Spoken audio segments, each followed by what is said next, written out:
أعوذ بالله من الشيطان الرجيم بسم الله الرحمن الرحيم وصلى الله وسلم وبارك على سيدنا ونبينا محمد المصطفى الكريم وعلى آله وأصحابه والتابعين لهم بإحسان إلى يوم الدين وسلم تسليما كثيرا ولا حول ولا قوة إلا بالله العلي العظيم. السلام عليكم ورحمة الله تعالى وبركاته. Hoy voy a comentar un hadith que transmite Abu Huraira, que Allah esté muy parecido con él, del profeta sallallahu alaihi wasallam, que dijo: "Istanibu as-sab'a al-mubiqat." Qalu ya Rasulullah wa ma hunna. El hadith dijo: evitad las 7 destructoras, o las 7 cosas que todo lo estropean, que todo lo destruyen. Dijeron: oh mensajero de Allah, ¿y cuáles son? Y él dijo: ash-shirku billahi was-sihru وقتل النفس التي حرم الله إلا بالحق وأكل الربا وأكل مال اليتيم والتولي يوم السحف وقذف المحصنات الغافلات المؤمنات. Dice: evitad las 7 cosas destructivas. O mensajero de Allah, ¿y cuáles son? Dijo: ashirk billah, asociar con Allah, la magia, matar a alguien que Allah ha hecho ilícito, excepto con derecho, comer la usura, comer la riqueza del huérfano, huir de la batalla y acusar o difamar a las muhsanat, al-ghafilat, al-muminat, acusar a las mujeres recatadas, a las mujeres honestas, creyentes y que están descuidadas, es decir, que no son conscientes de que alguna acción suya puede ser interpretada o puede ser difamada por la gente, por los manafikun o por la gente que se dedica a eso. Lo primero que dice es el shirk billah, que es lo más importante. El shirk, como todos sabemos, es atribuir a Allah copartícipes o socios tanto en su divinidad como en sus atributos o en sus actos. Es decir, el shirk es pensar que hay otro Dios con Allah, pero también es pensar que alguien tiene poder o que alguien tiene conocimiento y los demás, o que alguien tiene voluntad aparte o al margen de Allah. El shirk, Allah dice en el Corán que Allah perdona todo excepto que se asocie algo con él. El shirk tiene grados. Hay un shirk que es el shirk, digamos, primitivo, que es el evidente, que es la gente que atribuía poderes y divinidad a objetos como árboles o piedras, lo que fuera, y ese shirk es el que subyace en todos los shirks. Lo que pasa es que se va escondiendo, se va refinando, aunque la palabra refinar no sea la más apropiada, se va haciendo cada vez más sutil. Y siempre se ha dicho que una de las mayores faltas, junto con el shirk, que es casi inseparable de él, es as-sihr, la magia, que es de lo que más quiero hablar. Luego está matar a alguien, excepto que sea cumpliendo un castigo legal o algo, o alguien a quien Allah nos ha dado derecho a hacerlo, como es cuando se combate con los kufar. Y luego está algo que también está muy unido a la magia, que es el comer la usura, es decir, beneficiarse de la usura, practicar la usura, comer la riqueza de los huérfanos y huir de la batalla. Y eso también se puede aplicar, todo podemos aplicarlo de una forma estrictamente literal, que es la primera opción y la más correcta siempre, pero luego podemos sacar conclusiones más allá de ello. Quiero decir que una vez que hemos comprendido que nosotros tenemos una batalla que combatir, tenemos una lucha que llevar a cabo, tenemos un cometido que hacer, tenemos un deber ante Allah y ante el resto de los musulmanes. Huir de esa responsabilidad o de ese deber también debería entrar dentro de esto que dice el hadith. Y por supuesto, la lengua. Hablar mal de mujeres que están inadvertidas, que no son conscientes de ello y que son mujeres honestas y creyentes, y decir algo de ellas que pueda conducir a que se piense que han hecho algo haram, es también una de las 7 cosas que todo lo destruye. Hay otros hadices que hablan de otras cosas, pero en este, que es muy conocido, son estas 7. Con respecto a la magia tiene varios aspectos. Hay un aspecto que es intentar conseguir algo por medios que podríamos llamar sobrenaturales, que no son normales. La magia existe.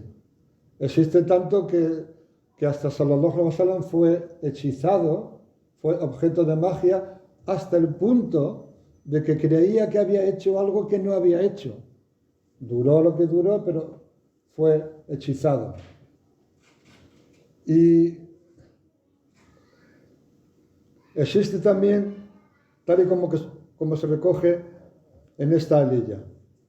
Dice Allah: وَاتَّبَعُوا مَا تَتْلُو الشَّيَاطِينُ عَلَى مُلْكِ سُلَيْمَانَ. Y siguieron lo que recitaron los shayatín en el reinado de Suleimán. ¿Se entiende esa expresión? عَلَى مُلْكِ سُلَيْمَانَ. En el tiempo en el que Suleimán dominaba y era rey. Dice: وَمَا كَفَرَ سُلَيْمَانَ. Y no incurrió en kufr Suleimán, sino que وَلَكِنَّ الشَّيَاطِينَ كَفَرُوا, sino que fueron los shayatín, los demonios, los que incurrieron en kufr. يُعَلِّمُونَ النَّاسَ السِّحْرَ. Enseñaban a la gente la magia. Y todo tiene un origen, la magia tiene una parte de verdad, porque los shayatines escuchaban parte de las noticias del no visto. Y eso que escuchaban, por eso dice el Corán, habla de los meteoros, de las estrellas fugaces, como algo que Allah arroja a los shayatín. Ponían el oído y oían cuando descendía la orden de Allah con su decreto. Y algo se quedaban de ello, y eso lo inspiraban a los adivinos, en árabe kahin. O sea, que hay una parte en la adivinación y en todo esto, hay una parte que es real.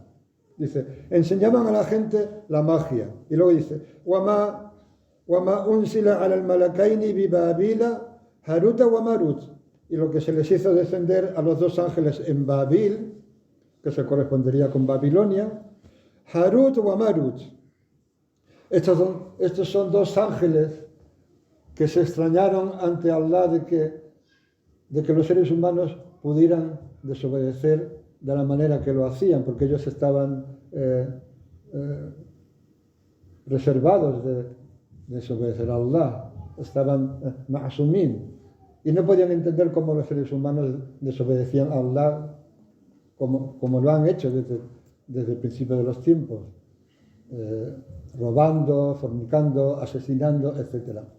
Y Allah los puso a prueba, los hizo descender a este mundo y los desposeyó o les privó momentáneamente de esa isma, de esa protección.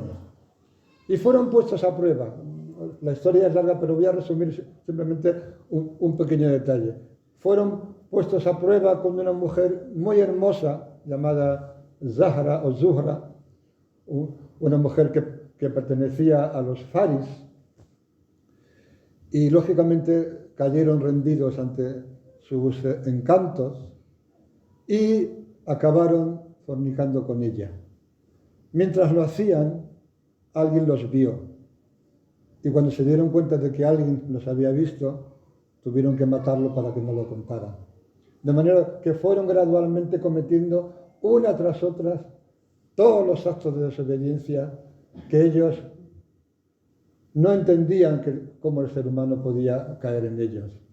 Pero aparte de eso, Alá lo cita en esta aleya, dice, lo que se hizo descender sobre los dos ángeles en Babil, Harut wa Marut, y no, وَمَا يُعَلِّمَانِ مِنْ أَحَدٍ حَتَّى يَقُولَا إِنَّمَا نَحْنُ فِتْنَةٌ فَلَا تَكْفُرْ. No le enseñaban a nadie, se refiere a la magia, sin antes decirle, nosotros solo somos una fitna, solo somos una prueba, una tentación. فَلَا تَكْفُرْ. Así pues, no caigas en incredulidad. فَيَتَعَلَّمُونَ مِنْهُمَا مَا يُفَرِّقُونَ بِهِ بَيْنَ الْمَرْءِ وَالزَّوْجِ. Y aprendían de ellos, de los dos ángeles, aquello con lo que separaban al hombre de su esposa. Aprendían un tipo de magia que provocaba que si la usaban, podían separar a un hombre de su esposa. Pero dice Allah algo que es esencial y que nos remite otra vez al tema del shirk. وَمَا هُمْ بِضَارِّينَ بِهِ مِنْ أَحَدٍ إِلَّا بِإِذْنِ اللَّهِ. Pero ellos no podían dañar a nadie excepto con permiso de Allah. O sea, pensar que la magia tiene algún efecto, si no es con el permiso de Allah, es incurrir en shirk. Y recordemos lo fuerte que es la magia, que hasta sallallahu alaihi wasallam fue hechizado. وَمَا هُمْ بِضَارِّينَ بِهِ مِنْ أَحَدٍ إِلَّا بِإِذْنِ اللَّهِ. Y luego dice, وَيَتَعَلَّمُونَ مَا يَضُرُّهُمْ وَلَا يَنْفَعُهُمْ. Dice, y aprendía lo que no les perjudicaba ni les beneficiaba. وَلَقَدْ عَلِمُوا لَمَنِ اشْتَرَاهُ مَا لَهُ فِي الْآخِرَةِ مِنْ خَلَاقٍ. Y aprendieron y supieron que aquel que lo comprara, es decir, que comprara ese aprendizaje de la magia, malahu fil akhirati min khalaq, no tendría parte del ákhira. Wala bisama sharau bihi anfusuhum. Y qué malo es aquello que compraron, que sus almas, que ellos compraron, laukanu y alamun, si hubieran sabido. Entonces, una parte de la magia es pretender que a través de algo que se sale de lo común, que es sobrenatural, se pueda conseguir la curación de alguien o hacerle mal a alguien o cualquier otra cosa. Hay otra ley en la que le dice, Alam tara ila alladhina utu nasiban min al-kitab. ¿Acaso no ves a aquellos a los que se les ha dado una parte del libro? Yuminuna bil-jibti wa taghut wa yaquluna lilladhina kafaru haula'i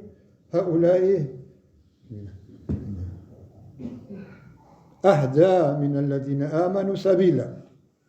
Dice, ¿acaso no ves a aquellos a los que se les dio una parte del libro creer en al-jibt wa taghut? Sobre estas dos palabras hay varias explicaciones, pero la más repetida entre los mufassirun es que al-jibt es la magia. Incluso dicen que jibt en la lengua de Etiopía, del Habasha, significa as-sahir, el hechicero, el mago. O at-taghut es shaitán, o es todo aquello que nos aparta de la adoración de Allah. ¿No has visto a aquellos que recibieron una parte del libro? Se refiere a los Yahud. Creer en al-jibt y at-taghut, creer en la magia y en el shaitán y todo lo que tiene que ver con él. Y decir de aquellos que se habían negado a creer, estos están más guiados que aquellos que han creído en camino. Es decir, esos que creen en la magia y en el shaitán consideran que los kufar están más guiados que los creyentes. Parte de la magia es lo que estamos hablando. Otra parte también es hacer ver una cosa como lo que no es. Embellecer algo hasta el punto de de hacernos ver que es una cosa cuando es otra. Y es curioso porque he encontrado en el diccionario, buscando la raíz Sahara, que es de donde viene Sih, la siguiente expresión, además de entre las primeras acepciones, dice Sahara al-Fidda, es decir, hechizó la Fidda, talaha bil-Zahab. Es decir, se dice, hechizó la plata cuando la reviste, cuando la cubre de oro. Es decir, que si le das un baño de oro a algo que es de plata, en árabe se utiliza la expresión Sahara al-Fidda, hechizó la plata. De ahí nos lleva también a pensar, de ahí nos lleva también a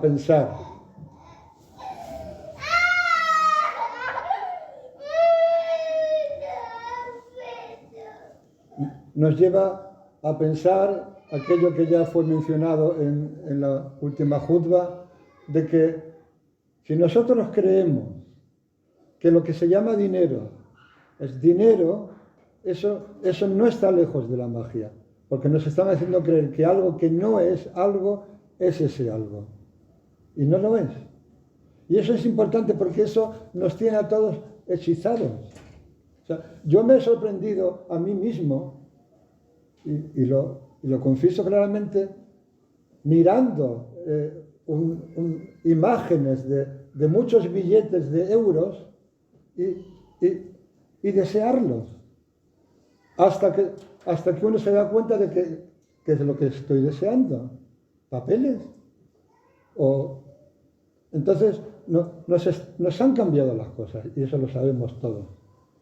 Y hay que volver a dar el valor a las cosas. Otro elemento, para terminar, para intentar decir algo dentro del poco tiempo que hay, lo más completo sobre este tema, y que tiene que ver también con la magia, es al-ain, es el mal de ojo. El mal de ojo existe.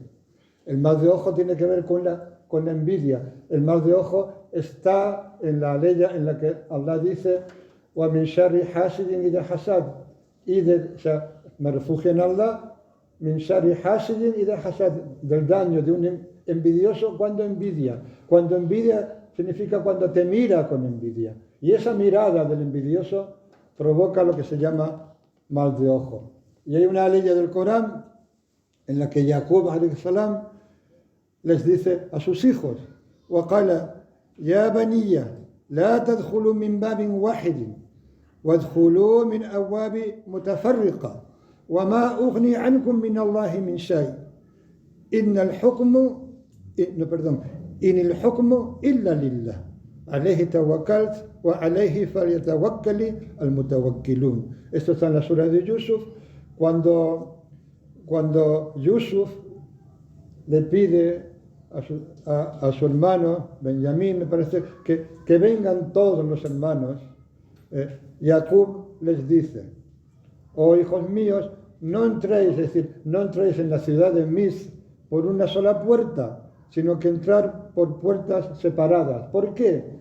Porque los hermanos de Yusuf, que eran, contando con él, eran 12, son las 12 famosas tribus de Israel, que es Jacob. Los hermanos de Yusuf eran jóvenes, fuertes, atractivos, y cualquiera que los viera podía incurrir en mirarlos con envidia. Por eso les dice que no entren todos juntos, todos por la misma puerta de la ciudad, sino que se dividan y entren por distintas puertas. Esa es la razón que explican los comentaristas del Corán. Y luego dice: وَمَا أُغْنِي عَنْكُمْ مِنَ اللَّهِ شَيْءٍ, pero yo no puedo nada, yo no puedo hacer nada para protegeros frente a Allah, porque el juicio, la decisión, solo Allah la tiene. Entonces luego dice: عَلَيْهِ تَوَكَّلْتُ, en él me he confiado, وَعَلَيْهِ فَلْيَتَوَكَّلِ الْمُتَوَكِّلُونَ, y que en él se confían los que confían. De manera que nosotros nos protegemos de esas cosas, pero sabemos que no podemos hacer nada frente a lo que Allah quiera, y ponemos nuestra confianza única y exclusivamente en Allah. اللهم صل على سيدنا محمد عبدك ورسولك النبي وعلى آله وصحبه وسلم تسليما